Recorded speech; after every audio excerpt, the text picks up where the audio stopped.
Aujourd'hui, je vais vous parler de Star Wars The Clone Wars Jedi Alliance. Ce jeu est sorti en 2008 pour accompagner la sortie de The Clone Wars.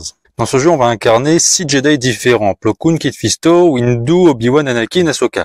Et en antagoniste principal, nous avons les Sœurs de la Nuit, bien avant leur apparition dans The Clone Wars. C'est là où ce jeu est intéressant, c'est que nous avons beaucoup de liens avec des histoires déjà existantes. Le jeu commence et Luminara est attaqué par des Sœurs de la Nuit équipées de sabres laser. Et pas n'importe quel sabre laser. Bien avant le réveil de la Force, les Sœurs de la Nuit sont équipées de sabres laser avec des petites crosses sur les côtés.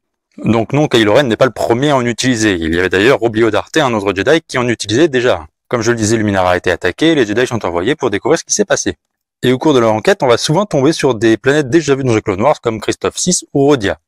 Donc on mène notre enquête et tout, c'est assez dynamique, c'est plutôt plaisant à jouer. Bon, il y a des moments un peu longs, des mini-jeux, bon, pas terribles.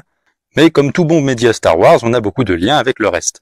Par exemple, sur une mission sur Coruscant où on va sauver Ziro le Hutt, on se retrouve à parler avec Ross Lai, une sœur de la nuit qu'on avait déjà vue dans une histoire avec Quinlan Vos.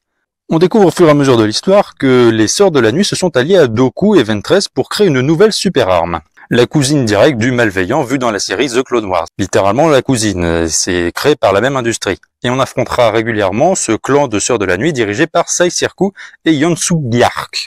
Et on pourrait se dire qu'avec l'arrivée des Sœurs de la Nuit dans The Clone Wars dans la saison 3, une incohérence s'est créée entre les deux, mais grâce au livre des Sith, on découvre un journal tenu par Talzin, dans lequel elle fait la mention de Yonsu Gyark et Sai Sirku.